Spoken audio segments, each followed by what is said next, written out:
Buongiorno, si ritorna a casa? Si ritorna a casa finalmente? Per il momento no.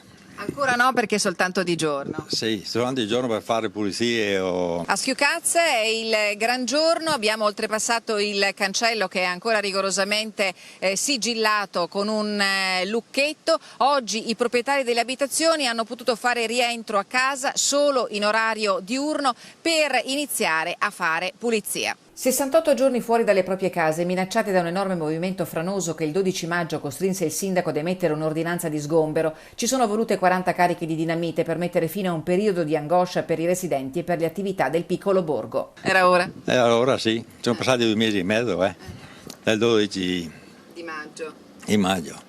Insomma, dai, stanno ancora lavorando. Il cantiere è ancora aperto, la conclusione dei lavori è prevista all'incirca fra una decina di giorni. Come potete vedere ci sono le macchine operatrici ancora all'opera. Si lavora senza sosta per lo sgombero del materiale. Nel borgo di Schiucaz si vedono le imposte delle case aperte. C'è poca voglia di parlare nella casa dai muri rosa. La sua proprietaria, quasi in lacrime e lontana dalle telecamere, ci racconta che lei e la sua famiglia hanno patito lo sgombero in emergenza 7 mesi fa, quando la tempesta Vaia diede i primi segnali preoccupanti della fragilità del versante che sovrasta l'abitazione. All'interno tutto da buttare. Sono mesi che sono ferme e anche il mio collega, sono appena andato, i vestiti, gli armadi, è pieno di muffa, pieno di tutto, sarà un bel casino per lui rientrare in casa. Protezione Civile, Regione Veneto, Veneto Strade e Comune, un grande sforzo collettivo per un intervento che ha escluso ulteriori situazioni di pericolo.